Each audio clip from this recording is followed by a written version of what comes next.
Back when nothing truly mattered and we hadn't had a clue. We fell in to play the game. Nothing would ever be the same. There were times when there was laughter. There were times when there was joy. But they took it all away for the pleasure in our pain. Welcome to our new world. Shine a light on everything.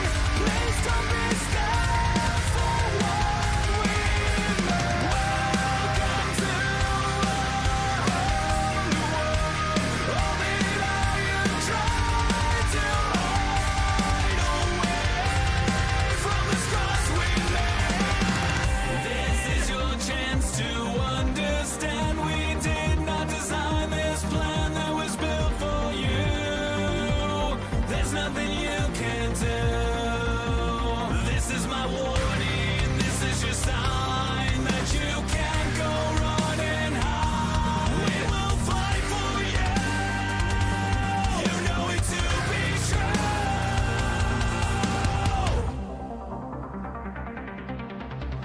Welcome to our new world. Shine a light on everything. Please don't be scared for what we made. Welcome to our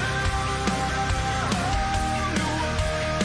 All the lions tried to hide away from the scars we made.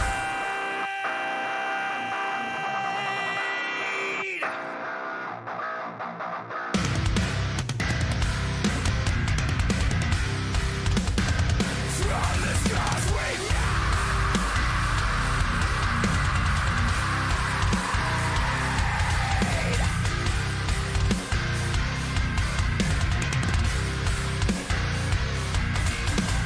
Welcome to our new world. Shine a light on everything. Please don't be scared for what we made. Welcome to our new world. Shine a light on everything. Please don't be scared for what we made. Welcome to our new world. All the lions tried to hide away from the scars we made. Welcome to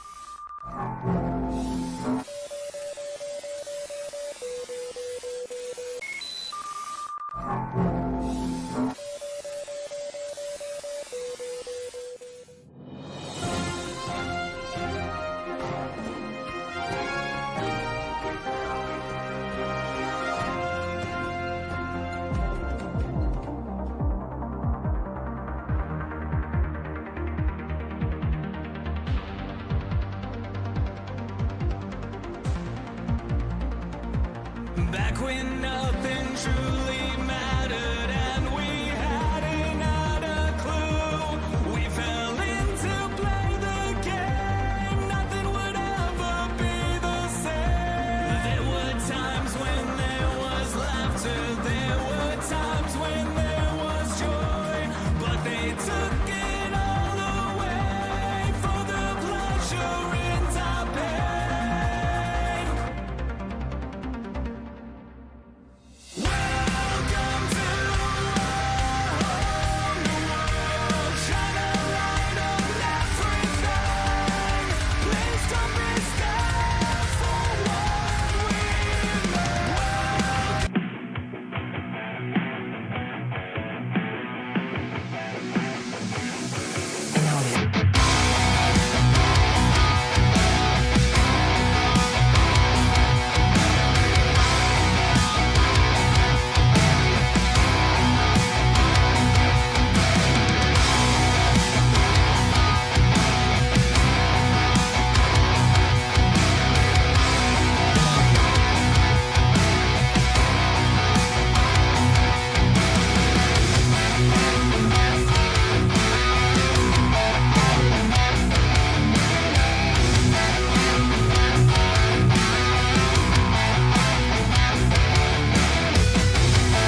Welcome back, everyone, to Nerd TV for another Global Racing League Truck Series event, live from the simulated Martinsville Speedway, where we are one race away, next week being the finale of the 2024 season, and this will set the round of 4 off here tonight. Weather on the track, we're going sunset, 67 in the sky, 79% humidity, partly cloudy. Wind doesn't matter in Martinsville, so we're going to be fine on that notion. Track temp is 69, very nice temperature there, so tires are nice and cool. And these guys are looking to kick some butt here to see who can lock themselves into the final round, which is next week at Phoenix. My name is Jeremy Stanley, aka Jay Swifty, to my right-hand side. Of course, always co-partner / broadcast / 06 fan / whatever you want to call him, Mr. Dustin Loxton. What's going on? What's happening, my guy? Martinsville. Oh, Jeremy, this track is like a love-hate relationship for broadcasters because you don't know what race you're going to get. You don't know what version of Martinsville you're going to get. You don't know if you're going to get the action-packed version that you have just a couple boomer button box cautions sprinkled in there, or if you're going to have one that gets 29, almost 30 cautions.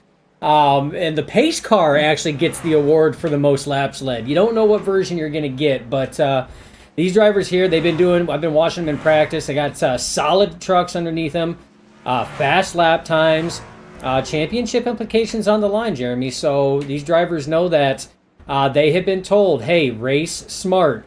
For drivers that like to try to block, so much so like the Chevys did in today's race in the Cup Series, they had been told in the drivers' meeting this is probably not the track to do that because you're probably going to see yourself facing the opposite direction pretty fast on that. So they've been told, as they see JJ McCoy do a 360 and keep going, style points. I'll give them a 9.5 on that one. But they've been stated to take it easy on that for tonight, especially with what this track can do. It's a short track, very tight track. Long straightaways, tight corners. That's why they call it the paper clip, and that's why we're ripping the clip tonight, Jeremy. Yeah, 100% here, and I just want to kind of brief on the points. There's only 12 entries into tonight's race so far. Only 12 has showed up on server. So what that means is not every playoff driver that could have a chance is not going to make it tonight. So top runners, JJ McCoy, Bobby Mantle, Chad McGinley, Joshua Slade. That top 4, they're here. They're ready to go. The 5th place person is John Howard. Do not see him here. He is 3 points away from being in 4th place in point. So eliminate John Howard in the 78. And then you have Stephen Knight, who's tied with John. He's here. So he's going to initially advance that spot, and then now he's going to be competing with John Will Slade. Abram Ghostin, 7th in points. Again, not here. 8th place, Clayton White is here. And this is back to 27 points. That is in the realm of to where if Joshua Slade and Stephen Knight finish last, and Clayton White wins the race and leads the most laps, they're tied kind of thing. So I'm going to count Clayton White now. So it's really just between JJ, Bobby, Chad, Joshua, and Stephen Knight. So one guy will not make it out of those 5, and one will. So we'll just have to kind of keep you up to date as the race progresses. Yeah, and it's going to change throughout the entire race here tonight, depending on where they're running or what happens. It is going to change drastically, and we will try to keep you guys up to date on points as they run. Jeremy always has the up-to-date stats there and keeps us on our toes throughout the entirety of the race. That's why you don't pay me. That's why I'm here. I'm just messing. All right, so you guys, we're going to go to full screen here. It's qualifying time. We're going to turn our attention to the fastest guy in practice. Well, as I say it every single week, I don't want to keep repeating myself. It's going to be Chad McGinley in the 65. P1 in practice with an 18.739. Bobby Mantle was 2nd place with a .765, so very, very close between teammates there. Brody splits the playoff party in 3rd. Now here, you want to run as close to the curb as possible. Don't hit anything on the outside or else your lap time is scrubbed. You see it right there. He gets down early apex, hugs that curbing. Great exit right up against the wall, but not hitting it. And that's a perfect lap from the 60. A little slide up there is going to cost it 2 on exit at the line. He still has it on that first one, though. That first one, he still put down a blister at 0.83. His teammate Bobby Mantle to 0.97. And his other teammate, Stephen Knight, at a 0.98. So all 3 Grim Reaper drivers right now slotted 1, 2, and 3. And then you have Clayton White coming in with a strong qualifying effort at a 19.09. So right now, Jeremy, as it sits for qualifying, 9 drivers have taken time. There's still 1 Grim Reaper Motorsports driver that has yet to take time. But so far, Grim Reaper is the only ones cracking the 18-second bracket in qualifying. Yeah, almost every single person has posted times already, too. Not even halfway into the session, so these guys are ready to go. They're not sitting around here. Just a couple drivers left to make time. Along with a couple of them here. That was so close. That was JJ McCoy. Posted a 19.09 right with Clayton White at a 19.09. Had to go to the 3rd decimal point to factor that one out to put McCoy 4th, Clayton White 5th. Really, really close times there. Chad's the only one with a 0.8. The next 2 back are in 0.9, 0.9, then 0.0, 0.0, 0.2, 0.3, which you can see that currently on the scoring pylon on the right-hand side of your screen. This is EJ Luna's camera, really out of shape there. Corner exit turn 4 to end his qualifying session. 19.139, second lap did not count. P6 for the 24, and there's only 1 time left. And this is the 54. He's on track now. This is his first lap, going to close it out. What's he have in store? Yeah, and I tell you what, Brody Marenko has been coming on strong in the later stages of this 2024 Global Racing Truck Series. He's been coming on very strong. Been putting up good fights, good positions. 19.06 on that first lap, Jeremy. That slots him P4. Flirting with that 18-second bracket with the rest of the Grim Reaper Motorsports guys as he works his way through turns 3 and 4. Decent exit on this one here. Will he increase his time? He does. 18.93. Slot that 54 P2. The first non-Grim Reaper Motorsports driver to crack the 18-second bracket. Grim Reaper. 1 of 1. Grim Reaper, Grim Reaper, Grim Reaper. 1 of 1. That's going to be your top 5, top 6. And that's all the times posted. They have a 1-minute wind down here before we get to the 5-minute mark. Jeremy, did you just say that Clayton White was 1 of 1? In my heart. In your heart? He's 1 of 1 in your heart. As Team Whatchamacallit. I'm sure I'm going to get slandered with that tonight. He loves calling out our quotes of the race. So, that there's going to be a segment for that. Guaranteed. But I did say that. You are right. Thank you for the catch. Well, you had me scratching my head. I was like, really? 1 of 1? I'm like, hold on a second. See, you just tested me, Jeremy. I get it. Much appreciated. But like I said, qualifying times are fast. But we all know it's not just racing the other drivers, Jeremy. It's also racing this track. One thing that this track really tests drivers on is their braking ability. Everybody has a different corner entry, a different braking point, a different throttle point. And it's not so much knowing how to drive the track, but it's also knowing how to drive your competition. Because you do not want to ARCA brake them going into the corner, because that's when you're going to cause issues. And that's when you're going to cause stack-ups. And then we may or may not see that short track temper mentality, because that's just what this type of track breeds. It's natural. Happens in real life. It happens on the sim world. It's that short track temper. That's indeed true here, and there's a couple of fun paint schemes to go over. But we're going to do that after we go over the grid here, as we are now 12 seconds into the race session. And as you guys continue to file in here, only 5 or 6 on track at the moment. We're going to wait for a couple more seconds before we start going down the list. Remember, only 12 entries, only 6 rows. It's supposed to be a short call out here. They're going to go 2 pace laps And then they will go 200 miles at battle at the paperclip, which we're dubbing Rip the Clip 200, not Christopher Bell or Ross Chastain style. But here we go. Here's the rundown. Chad McGinley's going to be P1, Brody Marinko second. Row 2, Bobby Mantle in third, Stephen Knight in fourth. Row 3, JJ McCoy in fifth, Clayton White in sixth. Row 4, EJ Luna in seventh, Danny White in eighth. Row 5, Joshua Slade in ninth, Ron Harrington in 10th. And row 6, Bradley Minor in 11th, and Anthony Emmerich is your last truck in 12th place. We got time, Dustin. Drone to the 14.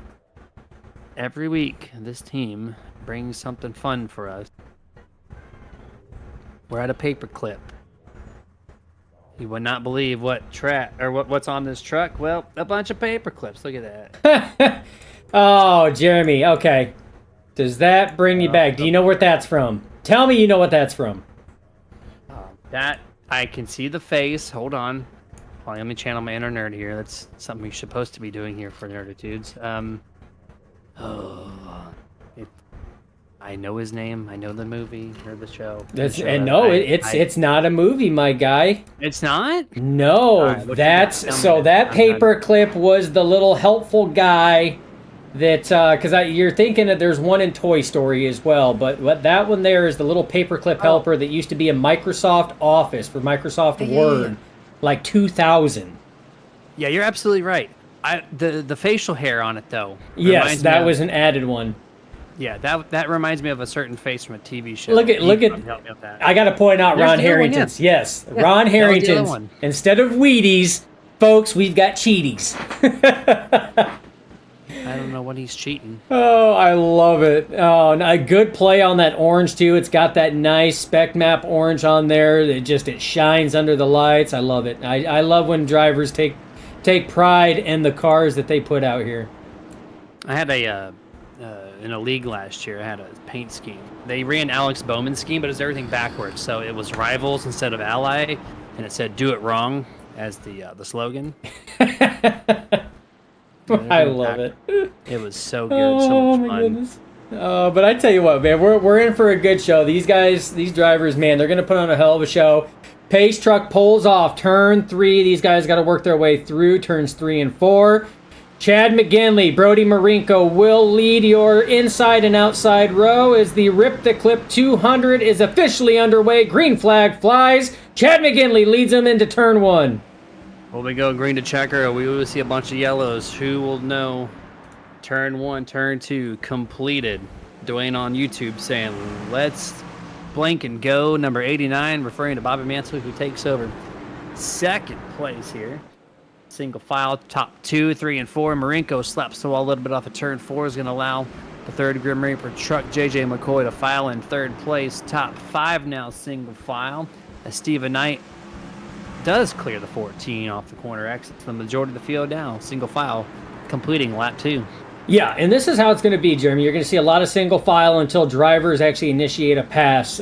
The key thing is you do not want to be stuck on that high side. So if somebody does get to your inside, once they get cleared, you want to get your truck down as fast as possible. You don't want to leave that door open because otherwise it's going to be a choo-choo train all the way by, and you're going to lose more than one spot. You're going to lose 2, 3, 4, or more spots if you don't allow that. Now, we have seen drivers be able to really get their trucks to stick on that high side and battle back, but at what cost to the tires, Jeremy? It's a lot more wear on those tires to sit here and battle up there. That's why a lot of drivers elect not to. They just let the pass happen, fall back in line, and they go back to the attack. Yeah. Oh, Bobby! Oh, big loose. What a moment for the 89. Wow! We're going to have to kick that one back to the replay because he was wicked loose there. I mean, tag the wall, but aerodynamics don't really play a factor as much. Yeah, we got a caution too. But wicked loose right there. He saves it, and then right there, just a little bit of a wall kiss. But yeah, like you said, we have a boomer button box caution, Jeremy, and this looks like it's going to involve the Cheaties car. 57 of Ron Harrington. I'm just going to see what happened here as he goes into the corner. Yeah, Mr. Bradley Minor of 101 saw the assist button was turned on. assist in the spin out of the 57. He's going to slap the wall just a little bit on the left front nose of his Chevrolet Silverado. A little damage, but I think he's going to be okay. Yeah, I think he'll be all right. Like we said, this is not a very, it's not a very aero dependent track at all. So these cars, just like at Bristol, Martinsville's the same way. You can have a battered and beat up car, and it's going to be perfectly fine. There's not going to be really any issues on that at all, and you're still going to be able to, be functional. I remember a time back when Dale Jr. had literally his entire right front ripped off, and he was still out there, making passes and everything else. So it's not as important as what it is at most other tracks. Yeah, aerodynamics are the last thing you need to worry about when you're racing at Martinsville. So literally no problem as long as the suspension's okay and the tire's not kicked in or out, toes, everything all good. Then Ron Harrington will be just fine. But his team could come over to the wall in groups of 8 and be the Cheaties team and play the part. But it's virtual side, so I don't think he's going to get away with that. No, I don't think so. But here's the thing, too. I don't see a lot of people really taking pits, Jeremy. This is a track where track position is ever so vital. The less trucks that you have to pass, the better off you are. The less chance you have at making contact, that's the best thing. So unless that they need to come down for fuel to really go, a lot of these drivers are going to elect to stay out. They're not going to really push that issue. So the drivers that we did see come down, those are the drivers that, one of them was Ron Harrington, that wanted to try to get a little bit of that damage fixed. Take note, Bobby Mantle did not come down pit road after that little wall kiss after his save. So does not feel that the damage is that that vital that it requires him to come down pit road. So we'll have to see, because his little slip happened just prior to the Boomer button box caution coming out. Sure did. We're going to stack him back up here, going green lap number 11. 65-22 is your front row. In the Geico restart zone, green flag is out. This thing is back underway. We've seen one truck get loose by himself, one truck get loose with assistance from another. So let's see how this run holds here. There's only a couple drivers did find their way down pit road. This track does eat tires, but only a handful of laps to open this thing up. Really no need to waste a set, because you get 3 behind the wall plus the 1 that's currently on your truck. And seeing a little action. Oh, maybe almost contact from Stephen Knight to the 24 off turn 2. Yeah, this right here has been an ongoing battle since that restart. Looks like EJ Luna will clear. And look at Clayton White with the power move to the outside. He's going to come up there and try to do battle. Now, EJ Luna made that pass on the outside, and that's what Clayton White's trying to do. He's got him cleared halfway up. He's got to get that good run. And this is what I was talking about. You can pass on the outside, but, Jeremy, you don't want to do it that often, because it does. It will tear your tires up big time. So right now, both EJ Luna and Clayton White probably going to take a few laps to try to calm those tires down a little bit, because it hurts them and running up on that high side, especially when you're in the heat of a battle. Yeah, 100%. Just friendly reminder again, the position on track will be for the final place in the championship race next week. That is Stephen Knight in the 79, who's currently in 6th. Joshua Slade currently in 9th. Stephen Knight needs to be up 4 positions over Joshua Slade to get himself in, passing the 12. So right now they're +3, deadlocked on points at the moment. Correct. So, what he's saying, folks, is Joshua Slade does not need to go up there and win the race. Now, would that help? Absolutely. That would secure his spot in, no questions asked. But he does not need to win the race. He can literally finish 1 position behind Stephen Knight, and he would get that final transfer spot going in. That's how close this is. And right now, like Jeremy said, they are separated. Knight in 6th, Slade in 9th. It is a dead heat on points right now, as neither driver has acquired any bonus points or anything else. So we will keep you guys up to date on this as the race progresses. There you go. That is all the color that you need. That is why you are color commentary, sir.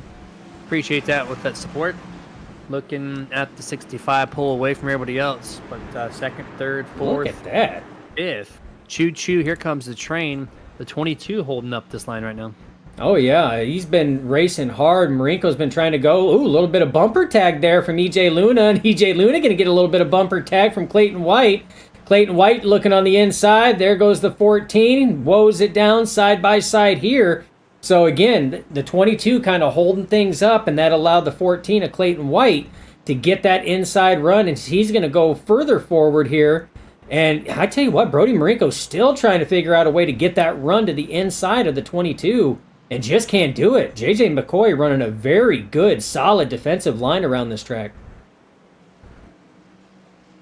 Looking like a William Byron with everybody else behind him there. Just look at the train is all connected. They're literally second through the rest of the field, or nose to tail. If you can't tell on a regular track if someone's holding somebody else up, this is your example of what it looks like when someone does hold you up. Literally everyone biding their time, waiting for an opportunity to pass at a track that is very difficult to pass. And you're seeing it firsthand. Oh, yeah. First one to actually go for a pass right there you seen was Joshua Slade. He's looking to the inside of Danny White. Oh, contact made. Oh, both drivers a little loose, popping the curb. They keep going. No caution, but that's going to slow everybody down. And remember, Slade has got to keep the fewest amount of trucks in between himself and Stephen Knight. And Jeremy, that is not the way to do it.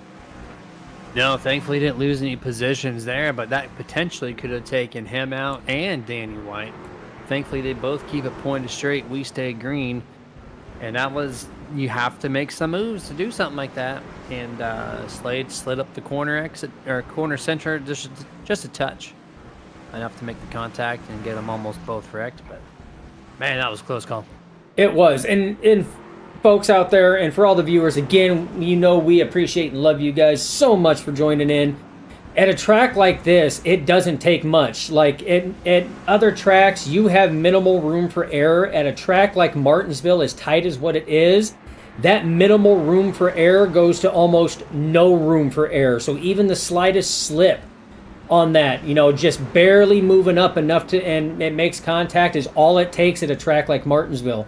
So that's why these drivers have to be on their toes the entire race. And that's why it was that close between Danny White and Joshua Slade on that situation there, and they were both able to save it, even with popping the curb like the way that they did. So, I mean, hats off to those drivers for keeping those trucks underneath them. 100% here. Love the shout out our series sponsor, Martin Sports and martinsports.gg. If you're looking to up your sim racing game with a pair of version 3 of the sim racing gloves, they have the offer. They have a ton to choose from that are in stock and ready to go. Or if you're looking to get your team in order with customized logos and colors, head yourself over to martinsports.gg, and or you can buy sim racing jerseys, pre-made or custom made. You can actually craft yourself your own jersey by going to their building part of the site, and you can drag and drop stuff. You can add, resize, make it yours, 100% custom, directly from the website. And that was actually a feature built by the guy who's talking alongside me tonight. So, martinsports.gg has all that cool stuff and a ton more. And if you use our promotion code SUPERNERD, it's going to save you 25%. Still one of the best discounts you can get online today.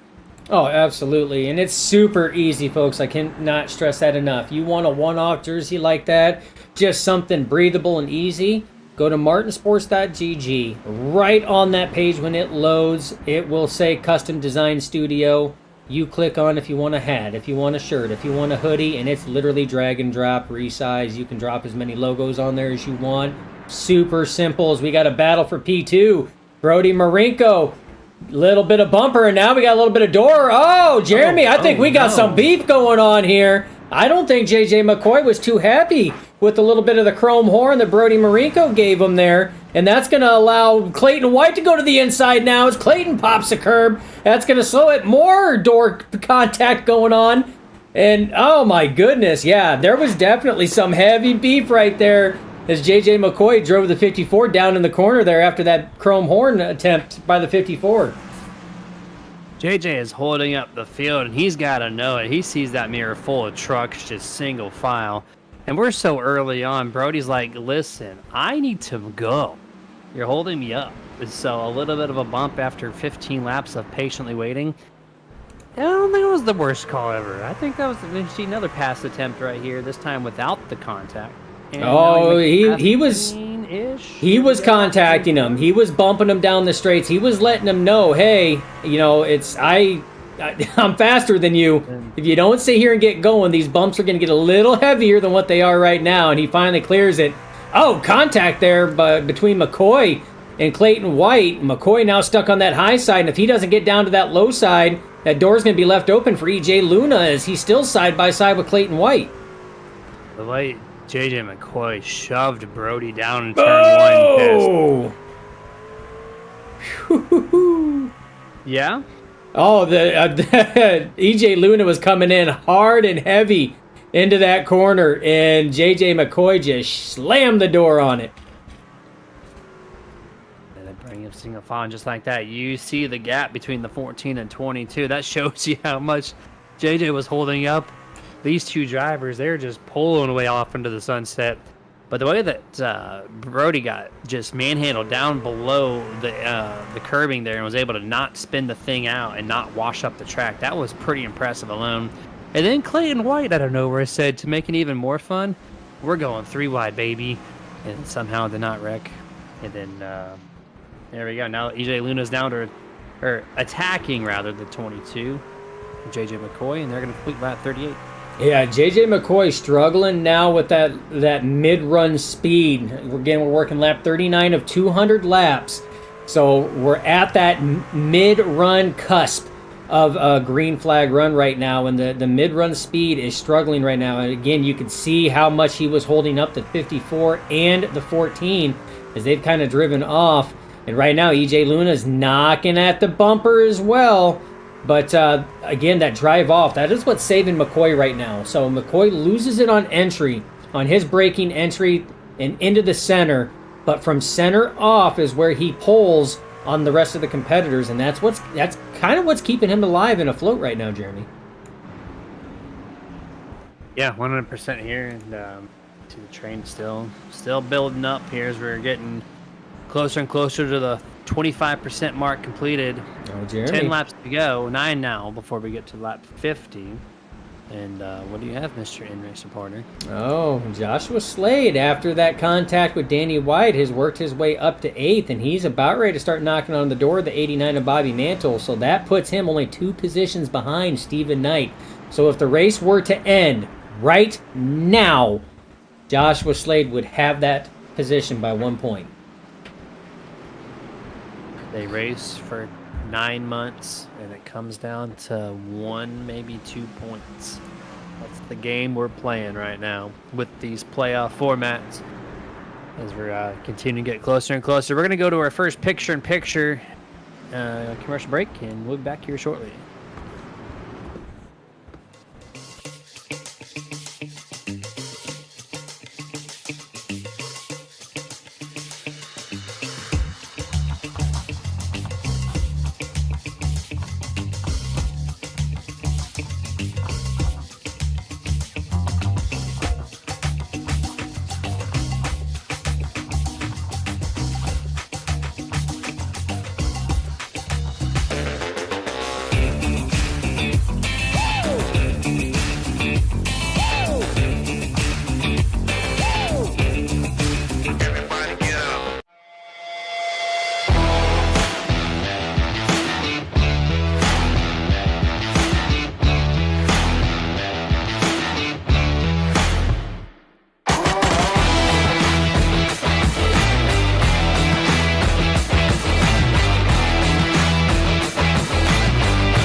in full screen here. Shortcut a little early because we got our second boomer button boxes. Caution out this evening on lap 45, and that's going to be from this 23.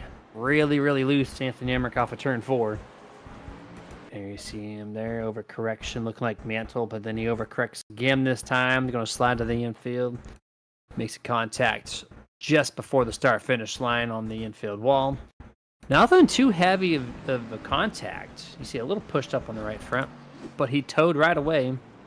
So the 23 is still in the session, but he's getting his damage repaired with the tow now time. So that'll be, what do you think, 5-6 laps down minimum before he gets back up and going? I would say that's probably a good starting point on that. And what makes it tough is because it's such a short track. So it's not like a Daytona or Talladega where if you tow, you might go 1 lap down. But here, I mean, Jeremy, this track is so short. I mean, you're talking half mile. You sit here and tow, and it's even a 2.5 minute tow. By the time you even hit your pits before your crew can even get working on it, you're talking your minimum 2 laps down, easy, under caution. And then if you have required repairs, if you have what we dub here in the sim racing world as a meatball, which means you have repairs that have to be done before iRacing stewards will let you rejoin the racing surface, you have to wait for that to be done as well. So depending on a multitude of factors, yeah, he's going to be multiple laps down on this one. 100% as we're filing to go back to green flag racing here on lap 51. Exactly 25% completed in tonight's event. When they get to that line, 65-54, it's going to be your front row this time around. Green flag is out. Everybody's on fresh virtual Goodyears, and we're going to see how quickly these guys file through single file or not. Let's see how much how aggressive they get too. Single what? 3. Jeremy says single file? We got side-by-side battle for P2 right now. Clayton White, Brody Marinko duking it out right now. Clayton White still got the nose on the inside, and then further back, we did have a battle between Bobby Marinko, and whoa, we have a big-time check here. 3 wide. 3 wide, boys. That's going to be a tough... Oh, Danny White keeps it off the wall. That's a tough sell. What happened there with the 14? He come off that corner, and it was just a no bueno. Contact made right there, and you see how loose it is. He locks up the front tires to straighten it back out. Good heads-up driving. You see a little bit of bumper tag there from Stephen Knight to EJ Luna as everybody was checking up. Man, that could have been way worse than what it actually was. Yeah, that could have been half the field right there collected in turn 3, but thankfully these guys know what they're doing, and that was not the case. But then there goes the single file that I mentioned after that calamity, except for Joshua Slade. And try to pass the 22, JJ McCoy, who is continuing Dustin to drop down the scoring pylon. Once this pass is complete, it's going to move the 22 to 8th place. Yeah, he has been falling down right now. So he's down 3 from where he started. Our biggest mover right now is EJ Luna, up 4 from where he started. He's now in the Nerd TV podium, running in 3rd place. But that is not good news for Stephen Knight, who again needs more drivers in between himself and that man right there of Joshua Slade. And Jeremy, they're back to where they were before that last boomer button box caution. The only driver and truck in between him and the 12 is his teammate Bobby Mantle. If it ended as it sits right now, that would be game, set, and match. Joshua Slade would get that transfer spot. Where is Austin Dillon and Ross Chastain when you need them? So, set the block, make sure nobody passes, locks it into place.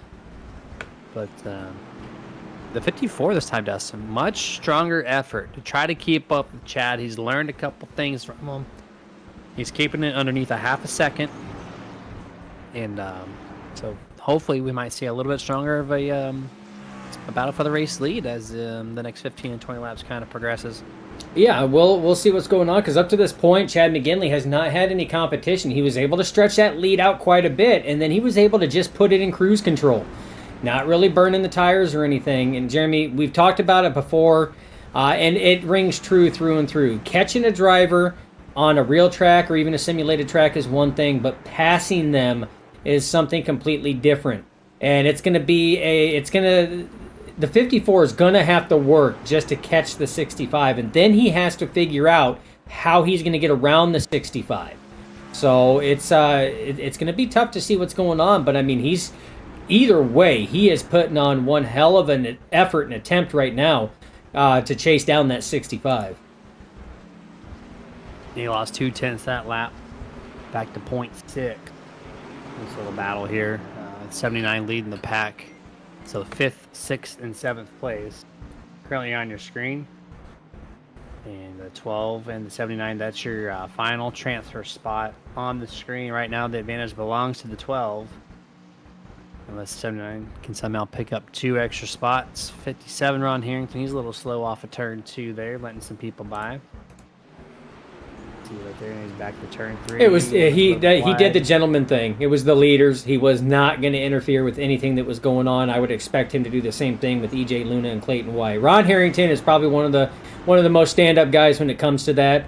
He knows it's all about respect when it comes to that. So he's not going to get in somebody's way, especially when there's championship implications. No, don't expect that at all. And we talked about that, and then Marinko picking that 2/10 that he lost back up and then some, putting some more pressure now on the 65. A whole different game for the race lead. We're focusing in still on Ron Harrington as he's getting at least look to the outside by the 24 EJ Luna. Remember, EJ is in 3rd place. 57 is not for position. He finally gonna let it go after the 14 makes the pass. Interesting there. Yeah, got to remember, Jeremy, is these drivers do not have radio contact. There is no in-race comms whatsoever. So these lead lap cars cannot holler out and say, all right, 57, we're coming up on you. You know, you have to have your head on a swivel, and at Martinsville is super tough because this track itself is a freaking swivel. So, you know, the 57 of Ron Harrington was doing everything he could just to get out of the way on that one, and he did. He went to the high side, and then he let the next pack go into the low side. But Jeremy, we have our 3rd Boomer button box caution out tonight, and this looks like it's going to involve the 64, Danny White. Yeah, Harrington was actually causing the confusion to me anyways, and so I thought, maybe the caution came from that, but nope. It is a self-spin from the 64, Danny White here, driving off into turn number 1. And lost the grip in the rear tires. Maybe too much rear brake. Yeah. I think that might be a good call, Jeremy. I mean, we've talked about this before. You know, brake bias is so important, and it can hinder a truck, you know, through and through on that. If you have too much rear brake bias like that, when you go to get on the brakes, that back end tends to really want to slide and fly, and it wants to beat you through the corner. Glide and fly. Turn there. From Dustin Loxton here. Who's coming down pit road? Not this time. Keeping them out. Kind of keep those tires in check as far as like the count behind the wall. They have 2 more there. Don't waste them too early. We're already trending cautions to be probably in the double-digit range if it goes the way it has been for the first 60 laps. Now, down. I will say though, the cautions that have come out, they have been single car incidents. You know, it's been a loose truck losing control of it, usually, you know, in the corner or coming off the corner. So I mean, the cautions haven't been like, you know, overly brutal as far as just, you know, leading to, you know, beat up and just tore up trucks, you know, between drivers. It's just they've been single truck incidents. Yep. And that's the good part about it. We've seen some really rough racing, but those contacts have not really caused a wreck, except for the one mistake there from the 46, as he made contact earlier in this race to the 57, is where he got that 2 laps to go here, Mark, I think, before we're going back to green. So 73, lap 73 will be the returning lap to green flag. And we still have a very familiar top 3 or 4, Dustin. Yeah, they have not really changed. 65 of Chad McGinley still leading the way. Up until that Boomer Button Box caution came out, though. That 54 Brody Marinko had rebounded from losing the 2/10 the couple laps prior. And the 14 of Clayton White had started making strides to try to chase them down as well. But, I mean, essentially, your top 5 really have not changed. It's been McGinley, Marinko, White, Luna, and Knight. That has really been your top 5 most of the night tonight. The rest of it, from 6th place on back, they've kind of jumbled a little bit. You've had drivers in the top 10, out of the top 10, but that top 5 has been pretty consistent with who has actually resided within the top 5. Yes, it has. And here we go. Pace truck down. Chad McGinley got to be firing this thing off once more. Led every single lap out of the 72 that have been run here so far this evening. Green flag is out. He's going to clear the 54 like he's sitting still. 2 truck links getting in turn number 1. 14 sees the door open. He's going to keep it side by side with Brody Marinko down the back straightaway. EJ thinking about 3 wide. He does not. They stay 2 by 2. Ooh, as Clayton White washed up the track a little bit. Contact. Keep it straight. Still racing into 1. Now, Jeremy, remember last time these two went at it, Clayton White ended up getting a little bit of a door slide there, and it got him loose, and he had to save it. And now it's almost like rinse and repeat. These two are going at it again. And we see fenders and sheet metal scraping as they're still trying to go at it. Clayton White still on the attack. On the inside, contact, and no! Man, Brody Marinko was hating this because he was just as fast as Chad McGinley, but Clayton just a little too strong in corner 1 entrance. Washed up the track and then just stacked him up, caused some contact. And here we go, Dustin. Here's your replay. Yeah, as they come off the corner there, Clayton White, really, you see he's already letting off. He's trying to prep, but he's diving it down, trying to get to that line as fast as possible. And you can see he's already drifting up right there and already loose because that 54 was up there. And that's the bad thing about this track and running on that low side. You get pinched and you have minimal area to work with. You can't really drift up. You can't really go anywhere. So if your car or truck in this case drifts up like that, there's nothing up there besides another driver. And that is correct. And we got some activity as I was kind of looking down pit road here. It's like 60% of the track stayed out. The other 40% came down. So freshies, some non-freshies. 4th caution on lap 75. So Oh. This jumbles everything up. yeah, I mean, it's going to mix some things up, but like if they got one more set behind the wall, I'm not too sure here. Yeah, I don't know. Didn't see the jacks go up. Yeah, so Mantle, Knight, Luna, Clayton White, which Clayton White come down to get a little bit of damage repaired. But yeah, so those drivers there all elect to take it. That's going to shuffle up your top 5 right now. McGinley still holds the point. Marinko still holds 2nd, but 3rd place has now changed hands. Joshua Slade now holds 3rd place. Not good for Steven Knight right now, who now resides back in 8th. Joshua Slade is in the Nerd TV podium final spot in 3rd. You got Danny White in 4th, Brad Miner in 5th, JJ McCoy is in 6th, and then the first driver to take tires and hit pit road, the 89 of Bobby Mantle, slotted in 7th. So, at this point, Jeremy, it wasn't too long before they had just hit pit road to get service. That's what's going to be tough because now they don't have the track position. They're going to have to battle all the other trucks to even get back up to where they were at. Give them the old Denny Hamlin treatment where you go from 11th to 1st in like 3 laps. So doable. You try to roughhouse it a little bit, but yeah, it's going to be a tough task. You don't want to burn off your stuff trying to pass people. So if you're going to make the pass, you got to go quick or else you're just going to waste a complete set of tires for no reason. So and I think it'll be fun back here in about 7th on back. Oh, and it will. And you talk about roughhousing, Jeremy. It is already proven so far this race that, scraping sheet metal to try to get a pass or, playing bumper tag a little bit doesn't always work out for a lot of the drivers. So I would be very cautious at doing that because we've already seen with a few of the Boomer Button Box cautions exactly how that's played out. So that's got to be seated in the back of all the drivers' minds as well when they go to try to make these passes. 100%. 23, Anthony Emmerich done for the night with that contact on the front stretch about 30 laps prior. So 1 DNF. Everybody else still in this thing. Green flags out here for the 5th time. There's got some checking up on the inside. Looks like Bradley Minor forgot the shift. It's going to stack them up a little bit here in the front half and the back half. Side by side, Joshua Slade not going to be able to get to the 54s inside. 3 wide spin out turn 3. 5th caution. This is Bobby Mantle. Just got the fresh tires. No, actually, maybe it was the 46. I couldn't tell off the camera angle. Bradley Minor going for a loop-de-loop, but was contacted by Bradley Minor. Or sorry, by Bobby Mantle. He sends him off into the sunset. Yeah, so they go off into... Oh, man!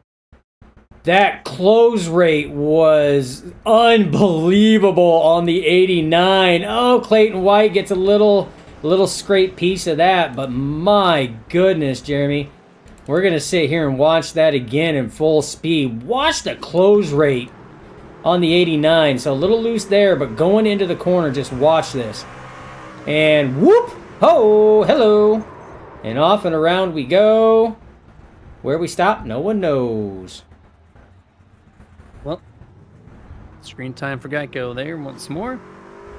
As they get a nice look at the infield wall.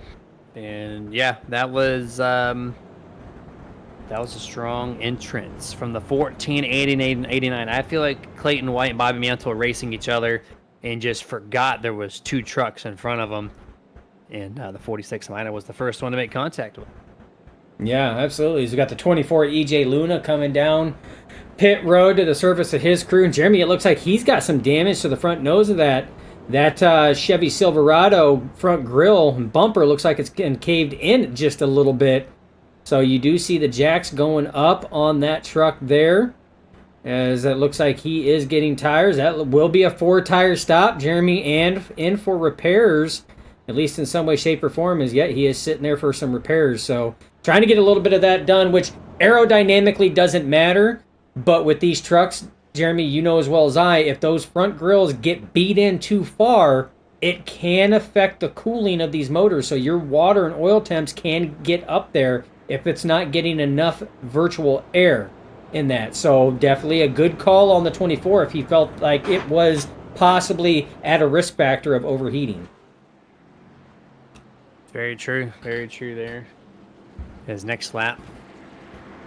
Actually, this lap, we're going to go back to green flag racing. We're side by side here. Pace truck should be dipping down. There we go. Restarting on lap 86. So we are still trending double-digit cautions. And it's picked up the activity on the caution side here in the back half of the first half of the race. Green flag is out. Chad, of course, led in every single lap. He's going to clear the 54. Joshua Slade looking to the inside. Going to be side by side directly off turn number 2. JJ McCoy clears Danny White. And Joshua Slade, welcome to P2 for the first time. Yeah, and that's going to open the door underneath Marinko for the 22 of JJ McCoy.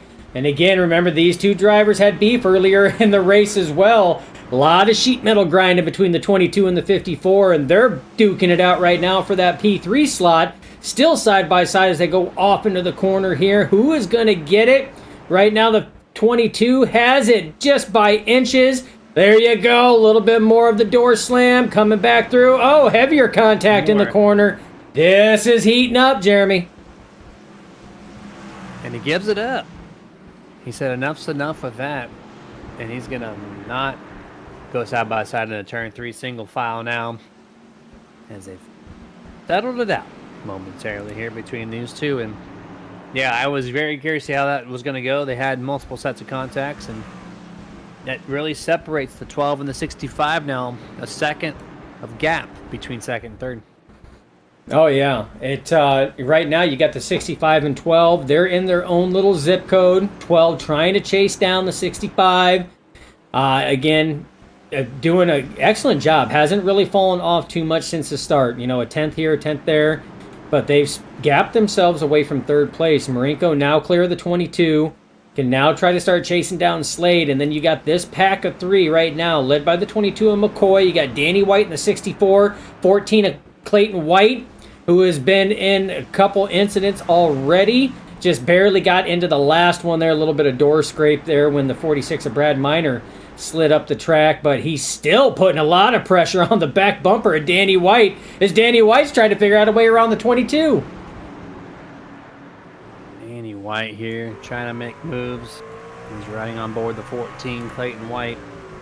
Team whatchamacallit. Hey, look, I got the team name right. Almost making contact with Danny White in the 64 in the center of the corner. Gives up all the exit speed, though. A whole truck length, plus some. Gains it back in corner entry there. Much better set for exit.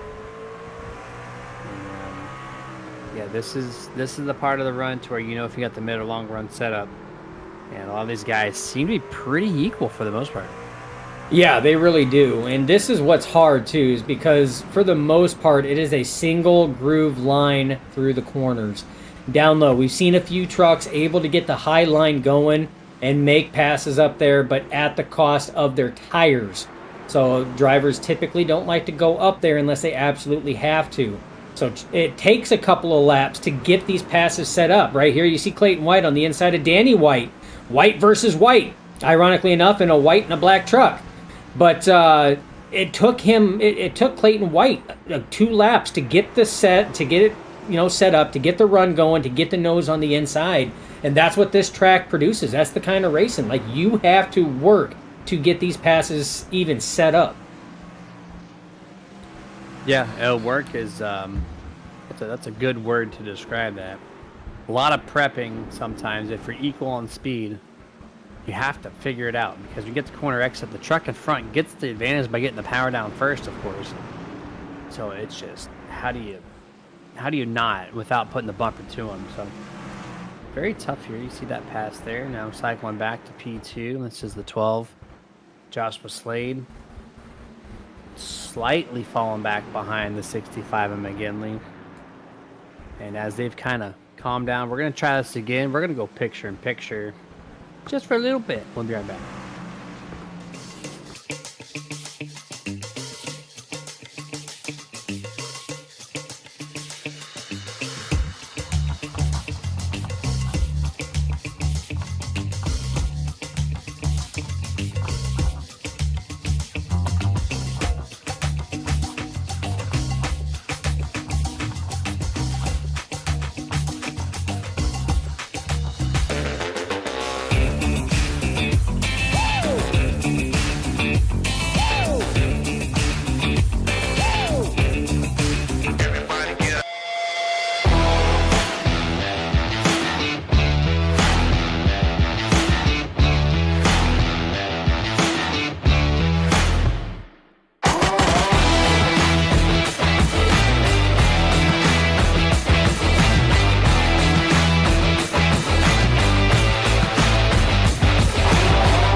Commercials breed cautions. That is the name of the game. Apparently.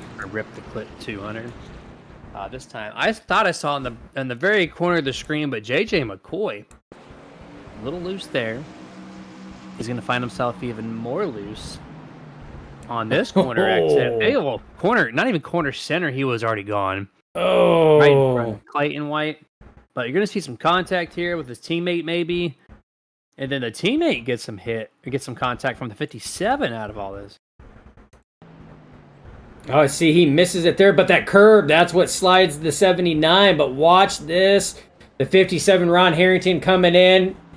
It was trying to slow down, but there was a truck up top, and then everything was just locked down low. And Stephen Knight takes the biggest hit on that one there as he falls back to P11 on that one there, unfortunately. And he's going to have to come down, possibly get some repairs done down pit road. Oh, Nope. no. What's going on Wait, here? oh. Nope. He's just lagging. He's just lagging. Okay. There. Oh, maybe. Yes. There we go. Oh, he had to wait for the pace car. Because where he was at, he had to wait for the pace truck rather to come up. So right now, he's at the tail end of the lead lap. So he's going to have to wait, and he's going to stay out. He will get the wave around. He will benefit from that as long as his connection decides not to do whatever it's doing right now. Because he's gone. He's back. We got him. But he will get the wave around with 1 to go. When the lights kick off, he will be waved around to rejoin at the tail end of the pack. So at least he doesn't lose a lap, Jeremy, because if you lose 1 lap, sometimes it can be hard to get it back, especially if cautions happen, somebody else goes a lap down, then you're in that battle for that lucky dog spot. Yeah, and let's hope his connection holds too, because you don't want to be blinking at Martinsville. You don't want to blink anywhere, but Well, especially for a championship on the line. I mean, there's just points separating him and Slade. You don't want that connection to be the determining factor that, is why you didn't make the chase. yeah, honest fact right there. Right now it looks stable, thankfully. Let's see if that continues to be the case. He's going to wave around himself at the line. He's already got the truck to the inside waiting for the go signal.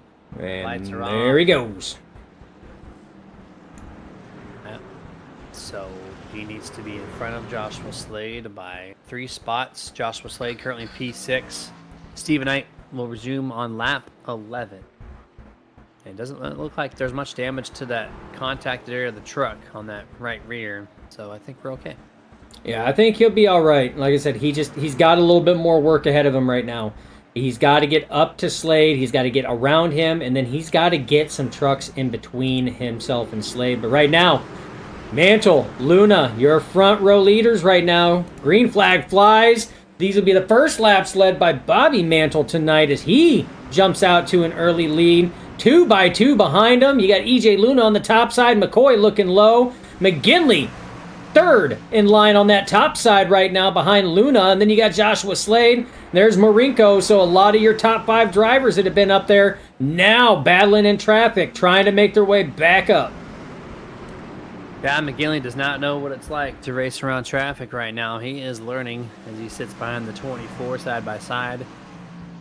Is Joshua Slade and JJ McCoy. Slade makes the pass on the outside. So does Marinko. 2 for 1 over the number 22. JJ McCoy slips back to 6th place. Chad McGinley now looking to the inside for P2 underneath EJ Luna as he gets to 3. Yeah, he's been trying to set that up now for the last lap and a half.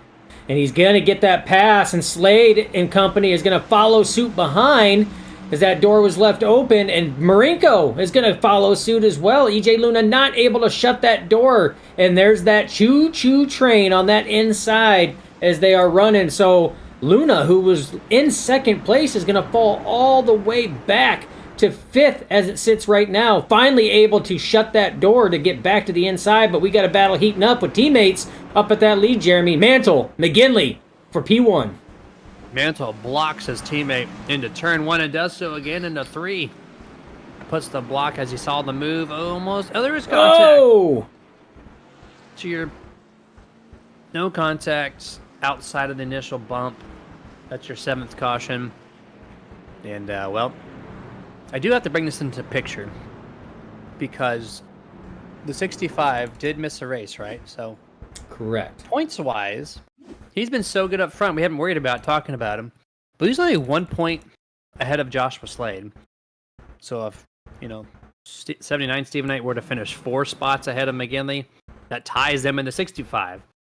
So try not to get some damage, but 12, Joshua Slade, just give him the bump there. It looks like the 65 is coming down the track a little bit, but still, they just hit every single time, Dustin. I don't know if there was any room down there, though. I mean, with where they were going, I don't know if there was room enough to get the truck down there on that one. I mean, it was just good save, good truck control by the 65 to bring it back, but the big hits went further back. Danny White took a huge lick in that one. Because, I mean, trucks were just checking up everywhere on that one. So he took probably the biggest hit with everything going on. We're going to ride on his roof cam here. Going into the corner. Contact made right there. McGinley starting to slide. Everybody checking up. Oh, right in the back of Clayton White. That was heavy impact. Big hit. I didn't realize how big of an impact that was. 64 at 14. 14's rear end gets lifted up. A little bit of a tailgate damage. Yeah, that was that was a lot bigger than what I thought. But we're gonna take a Sorry. we're gonna take a look at Clayton White's back end here because I think that's the second time that thing's gotten tagged. Yeah, looking like a typical Martinsville body work there. That's for sure. But he's still running P4 as it sits. So. Again, like we said, Jeremy, body work doesn't mean anything. As long as the mechanical components of that truck are still functioning the way they're supposed to, you can still drive that thing competitively. And that's exactly what Clayton White and a number of these other drivers are doing as well. Because, Jeremy, there's not a whole lot of clean trucks out there. In some way, shape, or form, these trucks have some dents, scrapes, something. There's very few of them that are clean. Danny White misread the back of the 14 and he thought it said lay on the bumper, man, not off. I see what you did there. I see what you did there. If you guys didn't catch it from the I'm glad you clipped it. Didn't. Yeah. Sorry. You didn't catch it from the pre-race. This is exactly what Jeremy's talking about. It says lay off the bumper, man. Not lay on the bumper. But in that situation, Danny White, there wasn't a whole lot he could do because, I mean, they were wrecking. And, Jeremy, you know as well as I, when you get two trucks spinning, this track gets clogged up and there's not much room. And these things do not stop on a dime. I'm glad you replayed that clip. Oh. Picked up the first time. Oh, that clip. I love it. See, we have too much fun up here. Way too much fun. All right, Jerry. Green, 8th time this evening. Bobby Mantle, Brody Marinko. Green flag is out here. Bobby's going to get a nice little lead, almost. Marinko is going to drive it in deep. Able to stick the corner entry. Still contending for the race lead. These two are 89-54 side by side for the race lead. Marinko is going to powerhouse Mantle to the outside. Clears him. What a pass. And Slade pulls a crossover move and goes to the inside of Bobby Mantle as they come off the corner. So Mantle was just getting set back into that high line. And Slade makes that power move to the inside. And Chad McGinley working his way up here. Ooh. So he is powering himself up. Now the driver that's in front of him is the driver that gave him a little bit of that chrome horn that brought out that most recent Boomer Button Box caution. So we'll see what happens when these drivers get together here. I can tell you one thing and guarantee it, Jeremy, it's going to be some good-ass racing, that's for sure. It is very good so far. Just past the halfway mark in this race. Lap 121.80 laps to go in the clip. 200 here. Shout out to one of our partners without a rotating commercial break real quick. And that's going to be Dusty Pete's, dustypetes.com.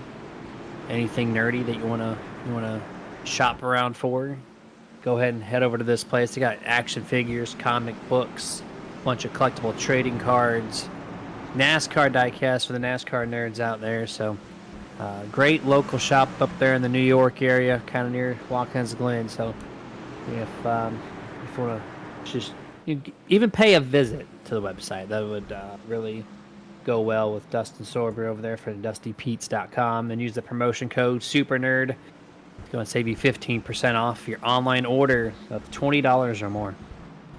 Yeah, amazing shop over there, coming out with pretty cool nerdy style tumblers as well. So again, Dustin Sorber, probably one of the coolest guys to hang out with and have fun, and it's always nice when somebody shares the same level of nerddom that we do. As we are under another Boomer Button Box caution, Jeremy. This one here looks like it's going to involve the 57 Ron Harrington and the 64 Danny White. Well, yep. Jack Daniels and Cheaties mix does not have a good flavor to it, and they're going to mix off the corner exit here, off the start finish line, come off turn number 1. 64 is going to loop-de-loop. And Ron Harrington's just going to file in nicely. Congested inside track. Can't see it really. Well, it kind of can. There you go. 22 with the evasive move to the top. And just not enough time. And it really wasn't much of a bump there. That's pretty safe contact, I would say. Yeah, he got it slowed down pretty good there. We're gonna go at the Oakley visor cam, which this will be updated for next season. I'm gonna love this. This is on board with Ron Harrington right now as he goes in. So nothing. He's got the pillar.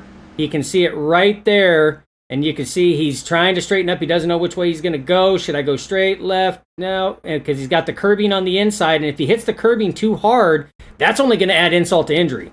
So, and he couldn't do much because J.J. McCoy was going to the top side. So it was like, well, it's 6 1/2 dozen the other. You know, where do I go that's not going to add to this? Yeah, very undecisive there at the last moment, and just to lock it down, and very little contact. So good deal. And yeah, I'm excited for that updated Oakley visor cam. There's still more work to be done on it. It's not finished yet. Dustin might think it is, but it's not for me. I'm the graphic guy, so there's some more work. There's a lot of work to be done behind the scenes after next week's season finale race for the Global Racing League Truck Series, Jeremy. You've seen a lot of the stuff. You've been a big part of what is to be coming up in the next broadcasting season for Nerditudes and Nerd TV, and it is going to be phenomenal. It's going to be some good stuff. Great segments for the viewers out there. So it should be fun. Definitely should be fun. As we do know as well, we're sticking with the Sunday series for 2025. We will be here for every Sunday, 7 p.m. Eastern for the Global Racing League Truck Series. And then potentially something else in the works middle of the week.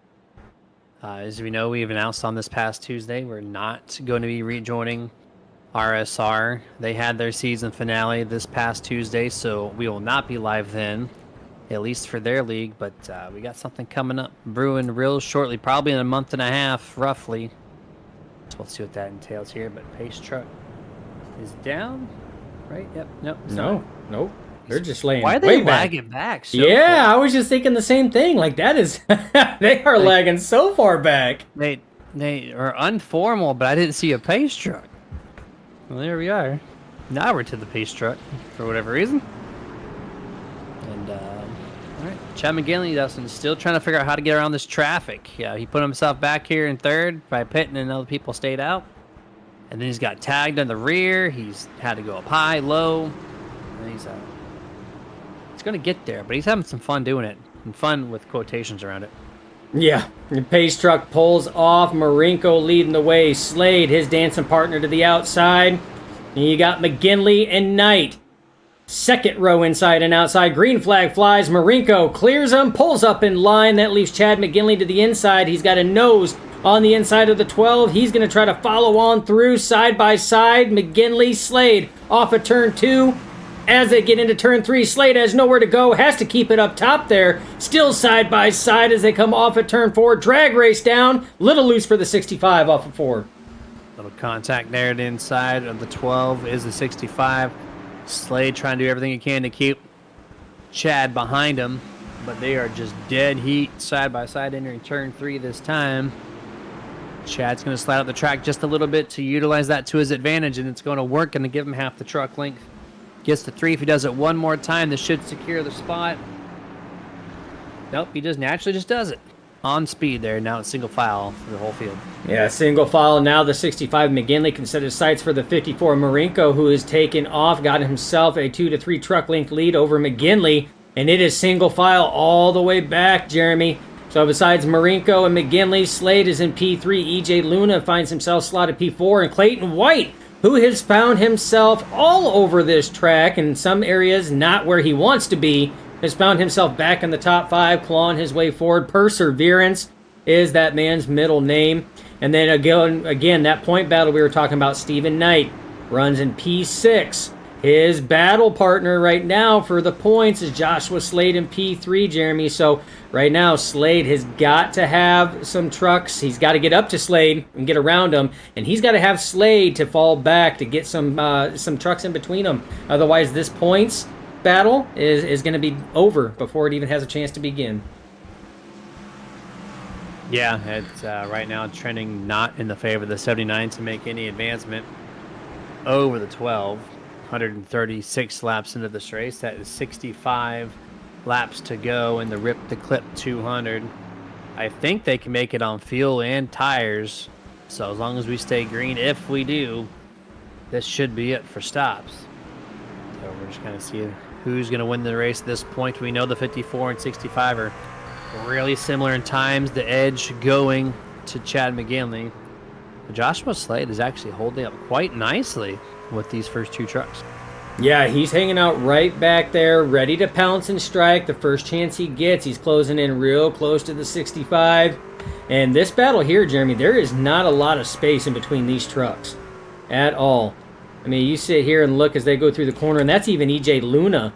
You know, as we sit here and take the drone cam up, there's not a whole lot as we have another caution going on. We're going to have to see exactly what's going on here, Jeremy. That is our 9th Boomer button box caution tonight. And this is going to be Bradley Minor in the 46 solo spin into turn number 1. As we have that all on the Nerd TV replay here once more. Dustin with the best angles. And he's just out in the marbles. For whatever reason, he gave Bobby a crazy amount of space on the inside. And no truck has run up there on the asphalt portion of the corner. And that's where the marbles are starting to collect. And no grip to be found for the 46. Yeah, and that's exactly what it was, Jeremy. Because, I mean, he was tracking solid all the way up to that point. And the second that his tires hit those marbles, that was all she wrote on that. There wasn't anything left. There was no grip on it. So we'll back it back up here just so we can actually see this.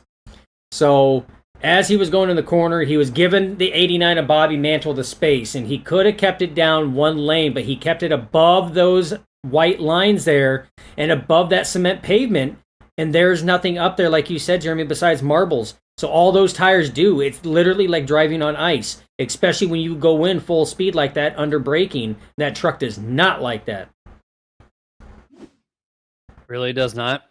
It sends him around there. So with that, give another shout out to one of our partners without a rotating plug on the commercial side. And that's going to be one of our newer ones, Race EPI, Elite Performance Industries. So raceepi.com is a setup shop for the iRacing service. And they have done a ton of promotions, and they have partnered up with some really good, strong drivers throughout this whole entire iRacing community.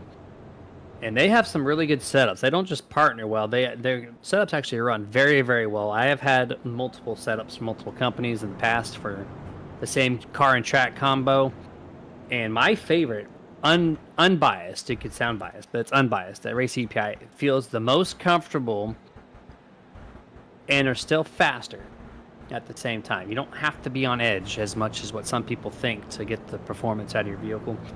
And so if you want to get yourself in victory lane today, head yourself over to raceepi.com and check out what they have to offer you. Yeah, and this series here in this league, the Global Racing League Truck Series, this is an open setup series. That means these drivers can bring setups from whatever setup shop they want or custom-made setups, and they can showcase them here tonight at the Global Racing League Truck Series. I mean, we've got setups in here from Premier, we got setups in here from Reaper, we got setups in here from EPI, from Conti. I mean, we have a plethora, and pretty much every major setup company on the market is on display here tonight. These drivers go out here and put on a good show. But Jeremy, our standings have all fluctuated. Our leaders came down pit road, so Marinko and McGinley, they're now slotted back in 7th and 8th. That puts EJ Luna and Clayton White leading your pack here on the inside and outside row. Yeah, this is going to be interesting. We're talking about sponsors and this and that, and yeah, it's mixed up everything now. So we're going to see what this looks like on the restart. As the inside, EJ Luna gets a very, very good start. Able to clear the 14, the 79. to the backstretch into turn number 3. The top 3 really kind of spaced each other out. Almost contact with the 14 and the 79. They figure that out. Dead heat there. The 14 goes to P2. Marinko almost looked underneath the 89 as Clayton White's out of shape there in turn 1. Yeah, and there was a little bit of contact down the last straightaway there. Kind of got the 54 Marinko a little wobbly, and this is tight quarter racing, folks. Side by side, Marinko, White leading it, and again, a little bit of door contact there. Something normal we've seen out of the 54, and the 22 falling back, and again, so is the 14 being on that high side. So we'll have to see what goes on. 54 Marinko does complete the pass on White. Now Slade goes by, and Clayton White stuck on that high side as we have another Boomer button box caution, Jeremy. This is our 10th of the evening. There it is, double digits. And culprit again is going to be the 64 of Danny White. Contact technically here with the 22.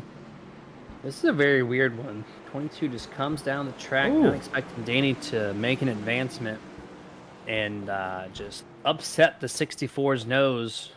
Just, mechanical grip-wise, just loops it as soon as the contact was had.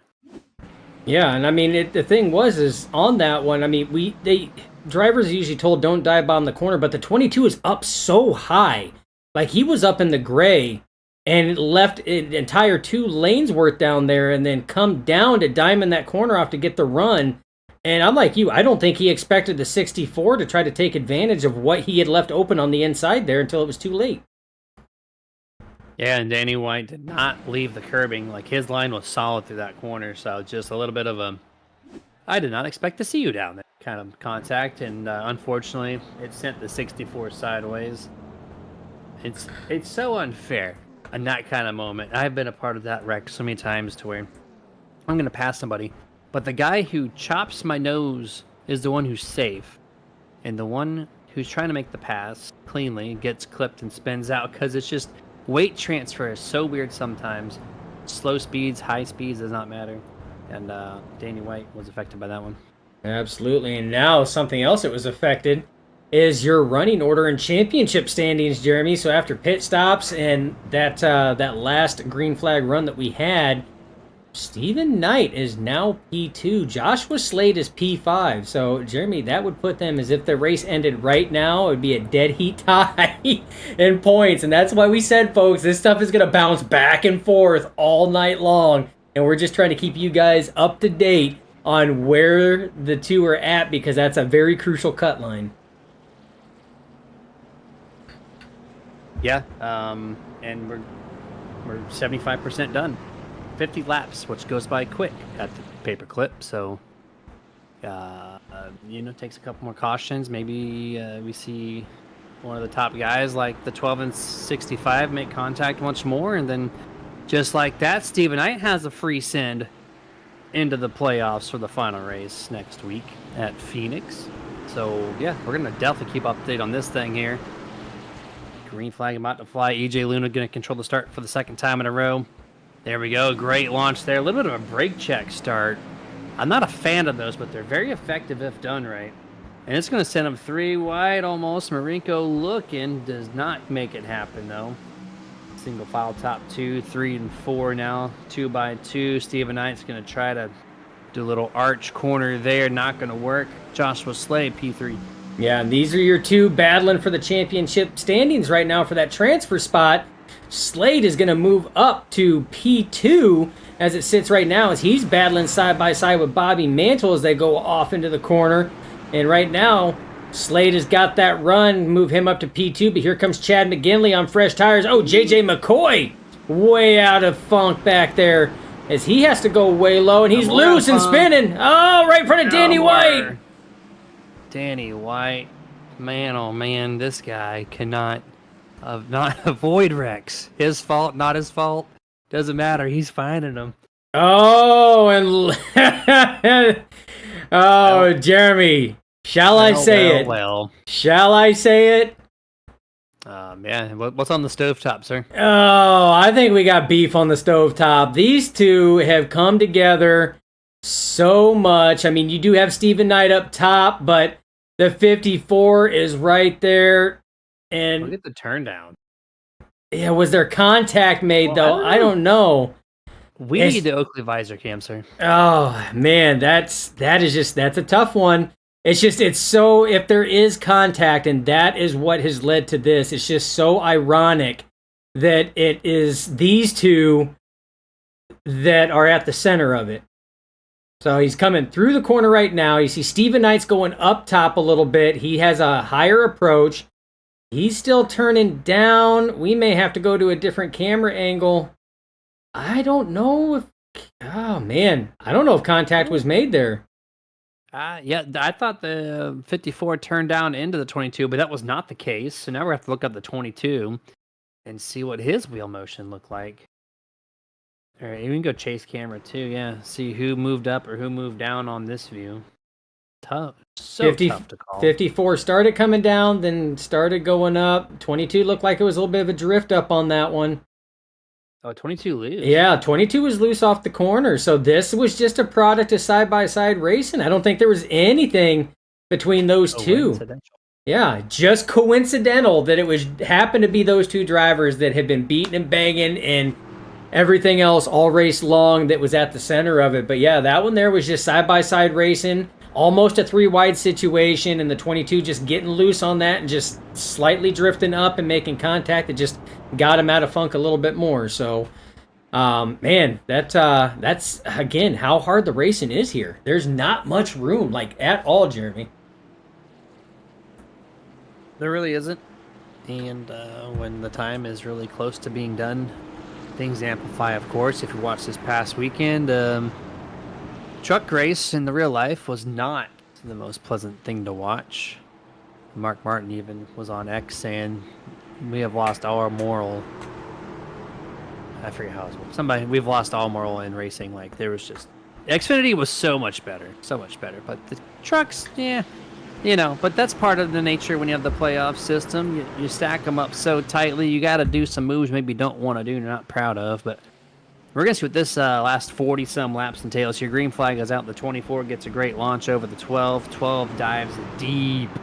And he's going to miss the corner by a little bit. He's going to allow Chad McGee 3 wide almost down there on turn 2 exit. 54, 89. They're side by side in 3.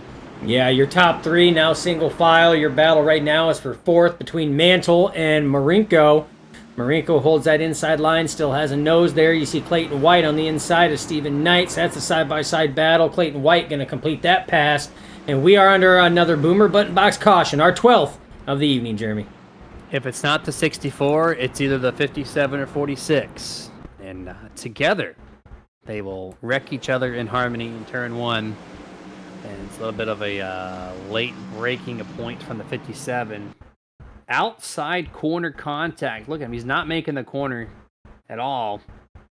As he clips the 46 just barely on the outside corner. Oh. The truck sends him around. And then physics say Karma slaps him into the outside wall. So 2 trucks on the 11th caution. Man.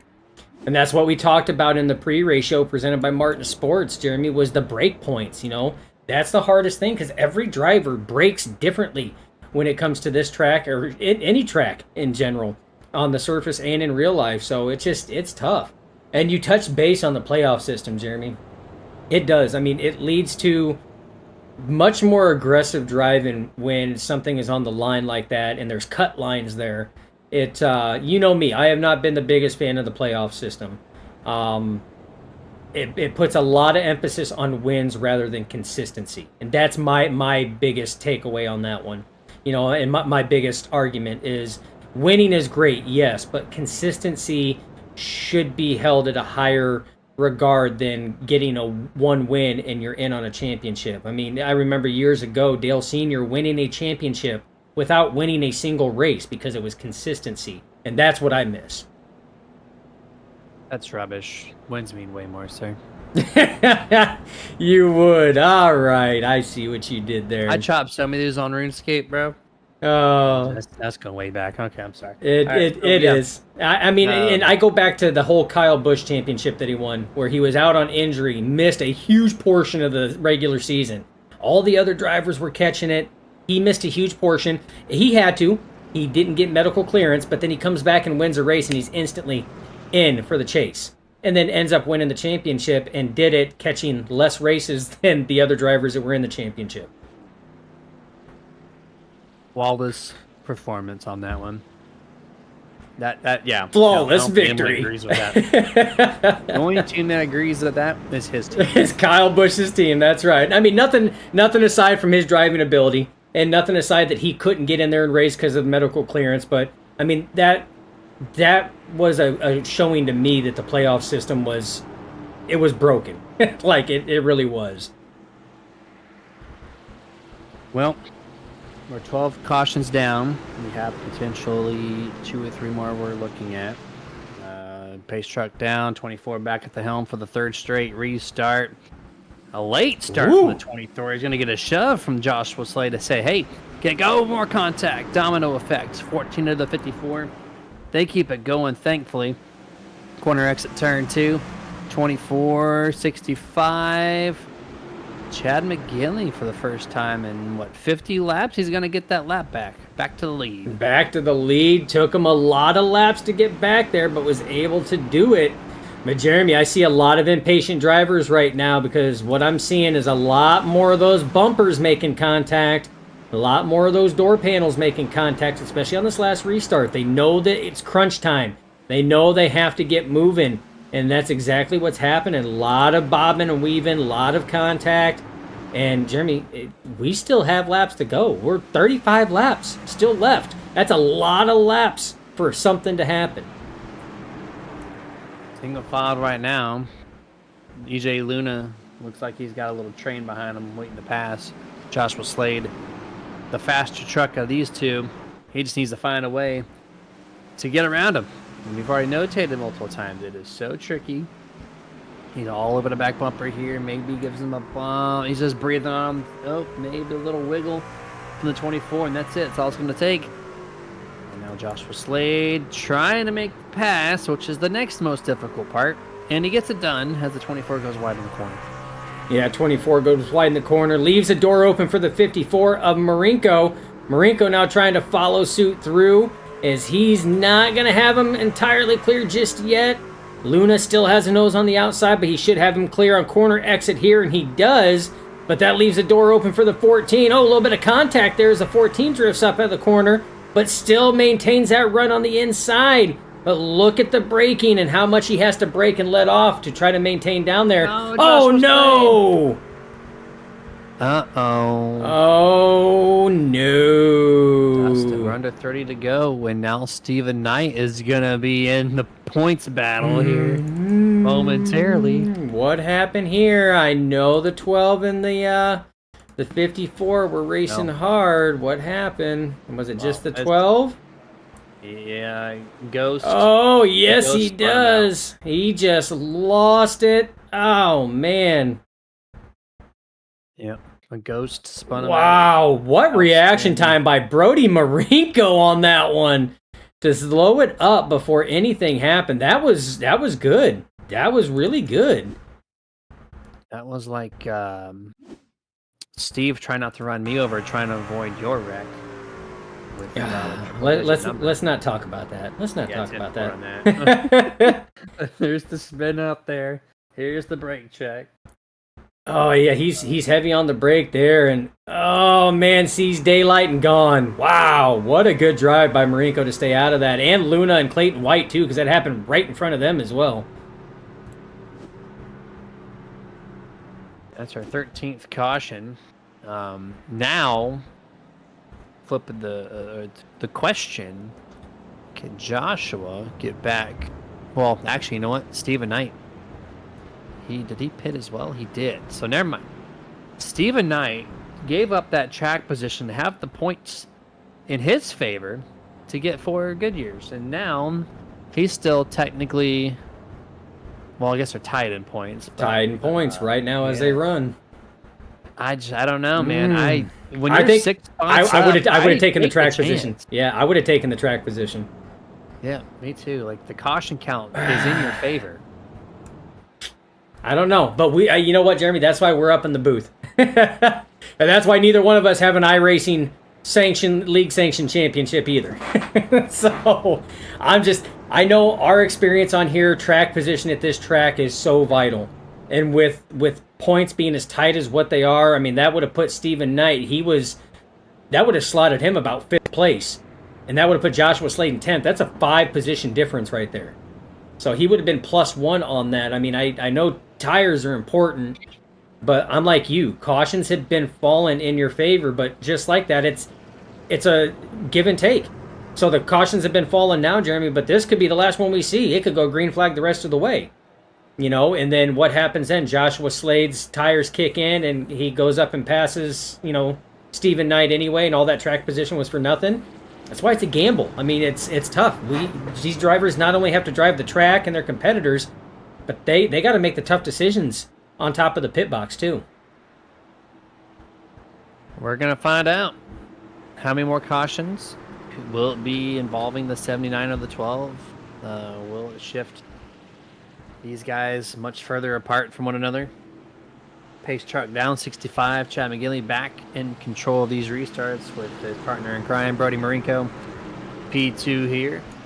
26 to go at the line. Here we go. Green flag is out.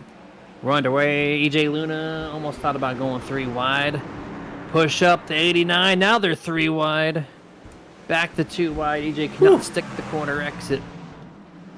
That was hairy. Right? 3 wide at Martinsville. That's a bold strategy, Cotton. That's all I'm saying, because in our experience up here in the booth, it has typically never worked out. So, but we got a good battle right now for P2. Clayton White coming on strong on the inside of the 54. Again, we've seen these two go at it, and at least 2 other times, and it has not worked out in the 14's favor. Can the third time be the charm on this one here? Is they're still side by side through the corner, door to door on corner exit, and Jeremy, they're still side by side as they dive it off into 3. Clayton really just wants to get second place. He has been working at it. Last time he got this close, he spun himself out. And now here he is at it again. Oh, Danny White's around for the 14th caution presented by Boomer Button Boxes. And that might have involved the 12 of Joshua Slade, corner, center. Nope, actually it's just going to be a self-spin.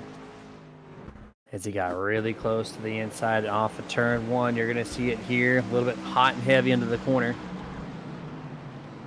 Oh, man, yeah, he was. He come in real hot. So here's the thing, Jeremy, is you're going higher in that corner, but you have to slow up a little bit more than what drivers really predict that you have to, because with that banking on that, you know, that's pretty much non-existent. It's literally just like a slide that just goes up. You don't have that banking to help lock that car down and lock those tires down. Flat track racing is super tough. So when you come into that high side like that, side by side, you really have to be careful. And we've seen an issue with this with the 64. It could be a brake bias issue, maybe a little too much rear brake in that truck. You know, because this was very similar to the incident and spin that he had about 80 laps prior. Yeah. And the 64, that's not his first time using up too much rear brake bias. So clearly he's still running that thing on the edge a little bit. And, of course, he missed his braking mark. And he was to only the quarter panel. And he had so much speed, he almost passed. I think he maybe at a moment did pass the 12 before his truck completely broke sideways, and that's it. He's coming down. Oh, he came down pit road this time to get his tires probably changed for the final time if he has anything left. As we got 2 to go before green, this will put us 18 laps left in this race, Dustin. And 12:79. They're next to each other on the track. They were 3 wide right before that caution. So these guys are trying to do everything they can to separate themselves. And they really are. I mean, Stephen Knight knows he has to get around Joshua Slade, and then he knows he has to get trucks in between him and Slade. It's a must, scenario. He has to. That's why they've been racing so hard. Right now, as they run, Joshua Slade's going to take that transfer spot. So in 18 laps, we're going to come back 18 laps. Stephen Knight, it's do or die. I mean, he's gonna have to race a little bit more aggressive than what we typically see that 79. He's typically not an aggressive driver. But when, the last final transfer spot is on the line, he's going to have to drive a little bit more aggressive. He's going to have to push the issues just a little bit more to try to make those gains. See what happens. Pace truck down. 18 laps to go when they cross the line. Geico restart zone. Chad might have pressed the go pedal slightly before the flag flew. They got a great launch nonetheless there. Clayton's going to try to get that second place once more. Side by side for P2, P3. The nose advantage to the 54. Clayton slides up. Contact. Trying to use him as a bounce. Yeah, Before getting this time. Yep, trying to slow him down just a little bit there as he goes into the corner. That was a good corner for the 14, nose and nose right now. So that was probably one of the better corner exits for Clayton White. Still side by side right now. A little bit of a curb hop by the 14. That's going to get him out of shape. Way out of shape now as he gets close. He's going to have to fall back in line into third. Heavy brake point there as he goes up over the curb. Oh, 14, Joshua Slade goes around. EJ Luna involved. Stephen Knight. Looked like Bobby Mantle got a piece of it. The biggest wreck happening on lap 185 involving two of the playoff guys that are trying to get their way in. The 12, the most damage out of his truck, and the 79. See what happened here on the Nerd TV replay. Yeah, going off into the corner here. As they go down, everything looks good. Does he hit he hits the curbing there, and we talked about it. And that drifted him up. He lost all traction on it, and it drifted up enough to make contact with the 22. EJ Luna had nowhere to go on that one. And then, oh my goodness, look at the big pile up behind 79. Oh, Brad Miner comes in and just nails Bobby Mantle on that. But again, this happened so fast. We're going to go on board with Brad Miner on that one. He was the very tail end caboose of that whole situation. We're going to go roof cam with Brad Miner as he went into that entire accident. I'm going to change my mind here. Full speed. After the fact, but full speed. This is how fast it happens. There's a spin, brake. You can't brake fast enough, and there's nowhere to go. You got trucks lined up on the inside. You got the 12 spinning on the outside. Guess what, folks? That track is completely blocked. These drivers had nowhere to go at that point in time. 12.79, they're both able to roll off pit road before the pace truck. And I said originally the 12 had the most damage. Now the 79 has the nose damage. The 12 only had the rear damage. So I'd give that to the 79 that took the worst of that one. But regardless, it looks like the repairs were done very nicely. Don't see much on the nose there for Stephen Knight. And these guys once more are going to be restarting next to each other. 9th and 10th. The same row will be occupied by the final transfer spot. Yeah, and it does. The front nose looks fairly clean on the front of that 79 Toyota Tundra Pro. But the back end, I mean, as long as it's cosmetic, it's fine. But I mean, if there's anything mechanically messed up back there, it could make that truck handle so much more loose going into the corner. So definitely going to have to tiptoe a little bit, at least for a lap, just to make sure that mechanically everything is sound. But Jeremy, like you said, your championship last final transfer spot, those two drivers, shotgun on the field, right next to each other. Here we go. Pace truck down. 11 laps to go in the Rip the Clip 200. Green flag is out. This thing is underway once more. Brody, did he cut before the start-finish line? That might be a question to propose. But the top four single file. Now 5, 6. They're single file. The 22 McCoy looking. Ooh. But Clayton White really messes up the corner. Gets heavy, loose. Saves it. We stay green. Yeah. I think Marinko was putting the blocks and kiboshes on any runs that the 14 of Clayton White would have had on that, like he did the two previous Boomer Button Box caution restarts. And that pretty much secured that spot. Now JJ McCoy trying to get to the inside, trying to get that run, just can't do it on that corner exit. As you see, he just can't pull out enough to get to that the nose to the inside. But Jeremy, Look at this. From third place on back, everybody lined up so close right now. Chad McGinley, Brody Marinko broken out. That is your race for the lead.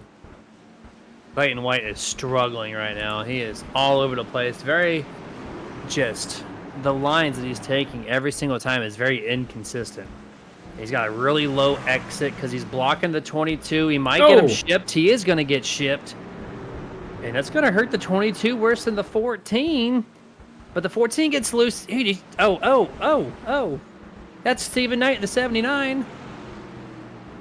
He's What hurt. happened there? Clayton White just turns down into the field. Okay, well, let's go back to the initial. There's the block. Of course, that's a block. 22 recognizes that. He's going to ship him. He got the contact to the right rear. He's going to put him below the curbing. He's going to slide up the track. Check up those two trucks. But this is the weird part, Dustin. It's just he turns down into everybody. Yeah, I don't know if he got loose on that one there coming off the corner. And then once he made contact, he seen the 22 was up top. He just tried to lock it down in that center position as it was going 3 wide. I don't know. That is a tough one. Maybe he was backing out to get back to the 22 and didn't recognize 79 was right there. That could have been a possibility. I have no idea. But odd things are happening. But we still have a race, 4 laps to go, 3 at the line. And Jeremy, And that right there seals the deal for Joshua Slade. He's running P6 right now. With that damage that Stephen Knight took, he is currently not on track. He's out of the server. He's gone. So that locks in Joshua Slade. Joshua Slade could just coast and just finish wherever at this point in time, and he's going to be good. 2 laps to go. 1 mile remains. Here for the Rip the Clip 200 from the Global Racing League Truck Series. It's Not Lame says, this has been quite the race. Absolutely. That is the sentence to summarize this race. 1 lap to go. Presented by Elevated Racing Esports. It's 54 is closing in a little bit. I don't think it's going to be enough to contend unless he just chastains the hell out of that wall. But the wall glue here actually acts pretty similar to the real life. And there it is. That's over. 65. Chad McGinley yet with another checkered flag this evening. Man, oh man. There we go. There's the final 4 set now for next week. Great run by the 65, 54. Consistently the fastest 2 trucks on the track. Oh, absolutely. I mean, that was a fantastic run by both. You see Bobby Mantle giving a congratulations to his teammate. A fantastic job and run there. And like you said, that locks it in. Unfortunate run for Stephen Knight tonight, being involved in that, that contact there that ultimately took him out of the race. But, I mean, it was tough. But again, the 65 puts another tick in that win column for that team. Leads me to wonder, Jeremy, what can we expect going into Phoenix from these drivers? I mean, these contenders that we're going to be watching for that championship, I mean, they all are strong in their own ways. And who is going to prevail come next week at Phoenix? 32 races run, 13 wins for the 65. Just an amazing 2024 season. And we're going to go over the unofficial results right now. Presented by yours truly at Nerd Wraps, nerditudes.gg/Nerd And it's going to be Chad McGinley P1, Brody Marinko P2, Bobby Mantle in 3rd, as engines now expired from the 65. 4th, EJ Luna. 5th place, Joshua Slade. 6th, JJ McCoy. 7th, Clayton White. 8th, Danny White. 9th, Bradley Minor. 10th, Ron Harrington. 11th, Stephen Knight and Anthony Emmerich. The only, well, I guess technically now 2 DNFs to complete this race. We're going full screen. We're going to get our top 3 together, and we'll be right back.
And welcome back to full screen action, this time from the post-race side of things.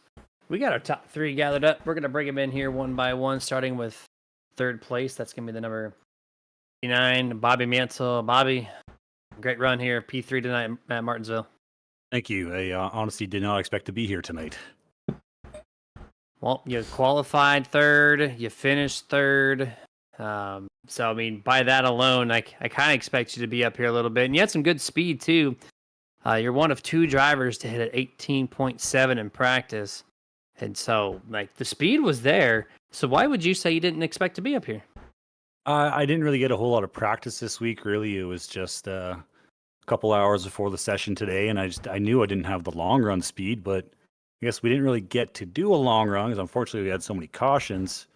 But my plan was just kind of coast. I just wanted to survive. I knew I was okay points-wise. I didn't need to win to make the Final Four. I just needed to have an okay day. So that's all I was aiming for. So that's why podium kind of surprised me because I wasn't really pushing for it. Well, I guess they can consider this a victory then, being up here in the top 3. Challenge accepted. The ghost race there. So, yeah, just you're able to avoid almost everything out here tonight, all 13 cautions. So good job on that alone. And I guess we'll just kind of ask you about Phoenix. One more race that's next week here on Sunday. And what's your chances, man? How do you feel about Phoenix? Well, I definitely won't be slacking like I was this week. I'll be putting in the work and try and bring out the best race I have or I can.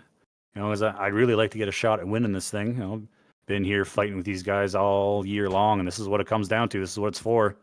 You know, this is why we're here. So I'm gonna put in the hours, put in the laps, and hopefully it's gonna pay off. And I got something for that 65 up there.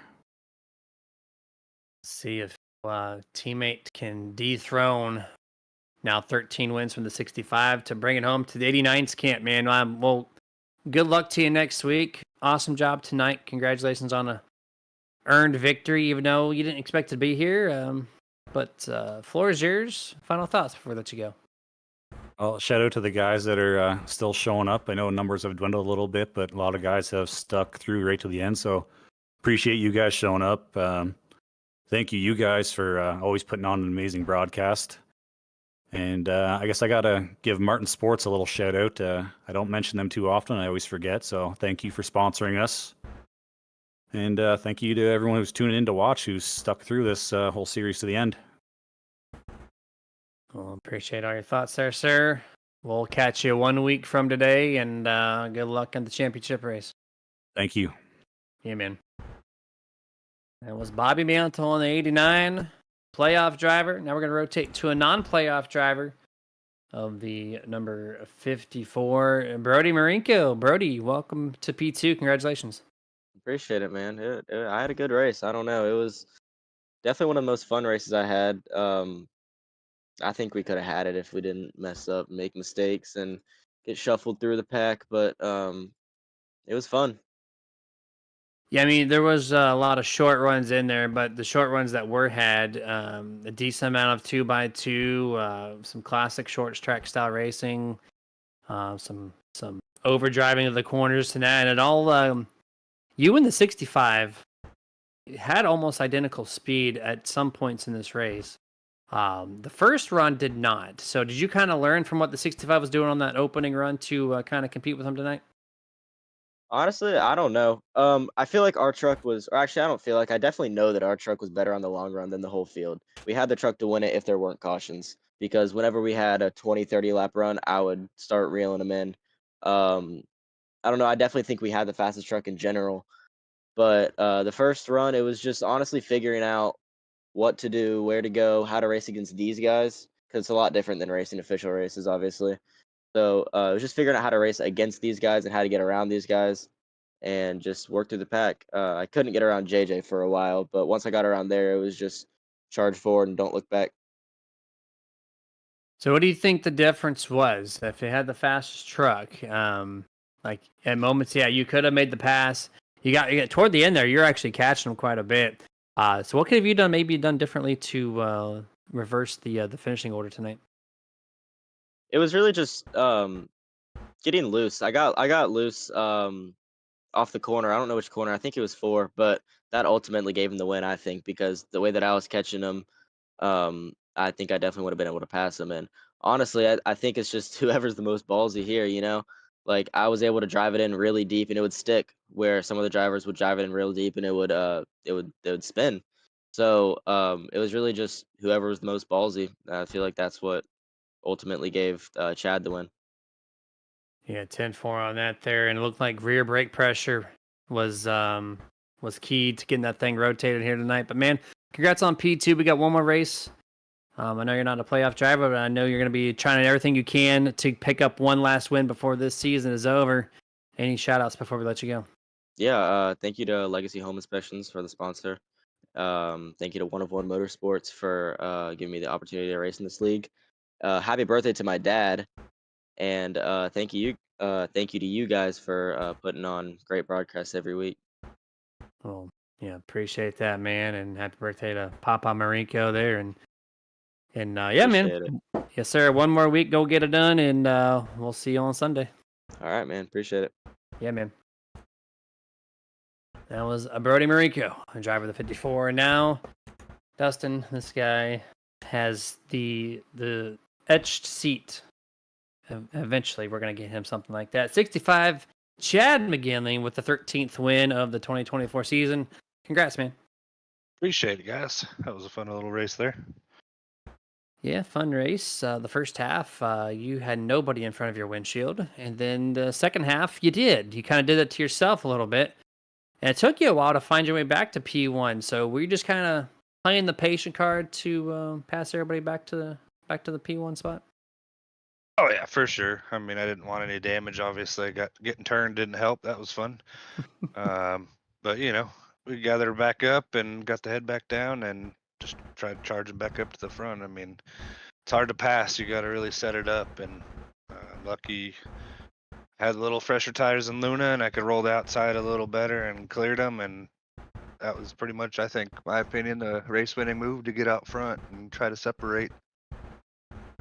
Well, it worked very well for you here, and you led a bunch of laps. It looked like you had the clear favorite early, but then the 54 at times was there. He was gaining on you, so kind of had us questioning if you could get it done, at least on my end, and you did it. So, but that doesn't matter anymore, sir. We have one race left. No points are being brought with. It's just you and 3 others at Phoenix. What are your chances over there? Honestly, depends on if I get tickets to the Sunday Cup Championship or not. Oh, So we'll okay. see. We'll see what goes on throughout the week. So I may have to forfeit my position, but if I don't get them tickets, I'll be there and pushing for a championship. If not, I'll be at the championship. So either way, we'll be having a good time. Having a good time for sure. And I guess I'd ask or propose a second question on that. If you were to forfeit, is it a 3 race or do they promote Steve and Knight in?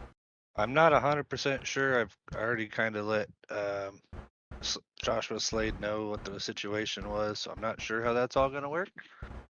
I mean, if it's just them 3, it's just them 3. If Steven gets in there, hopefully they give a good old battle and to Slade and Grim Reaper can pull off a championship. That's all I care about, honestly.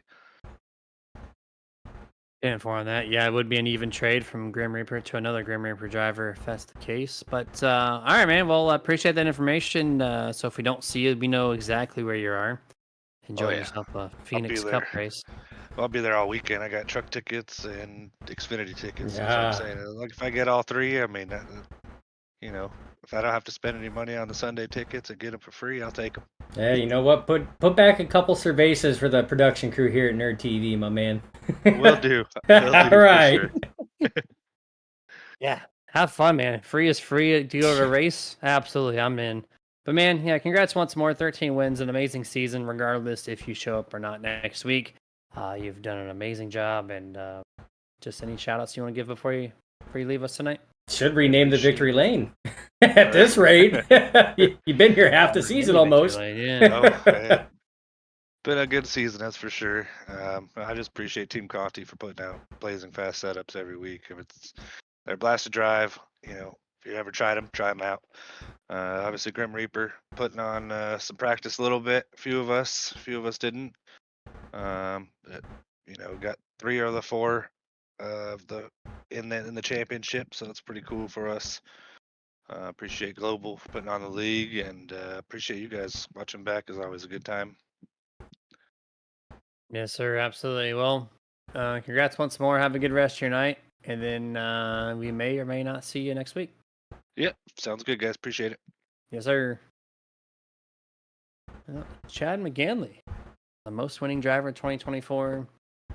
Probably your playoff favorite. And then he comes out and says, I might be at Phoenix for the Cup race next week. So, Right. All right, man. How do you wait until victory lane on the race leading up to the championship, showdown at Phoenix to drop a bombshell on the production staff like that? Oh, by the way, we're just gonna sprinkle a little bit of drama on there. Let's spice things up and make it some spicy.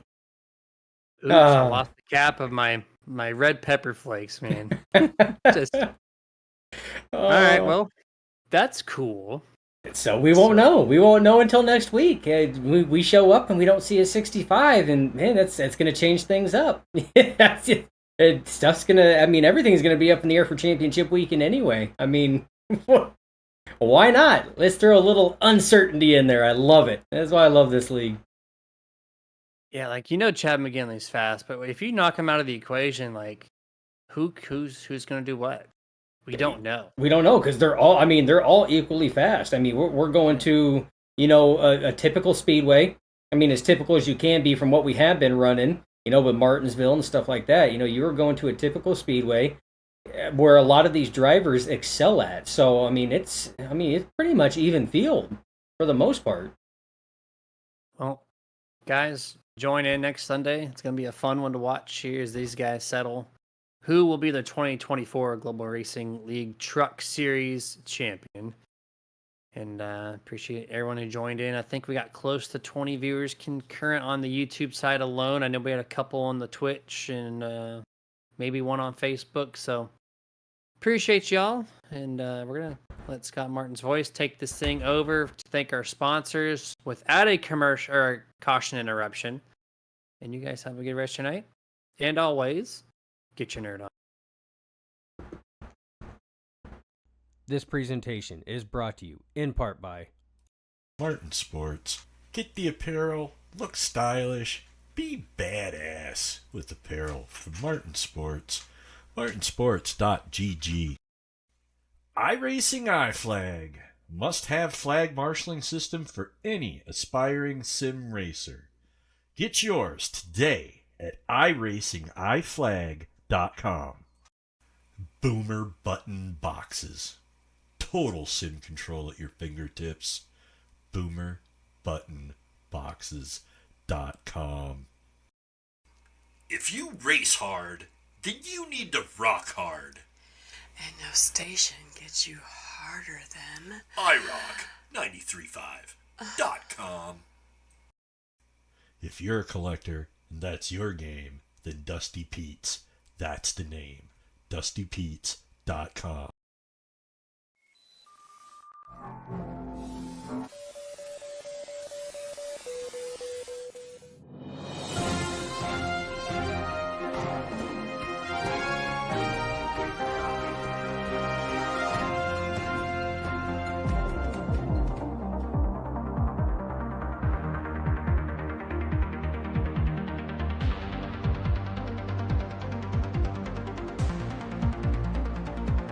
Back when nothing truly mattered and we hadn't had a clue, we fell in to play the game. Nothing would ever be the same. There were times when there was laughter, there were times when there was joy, but they took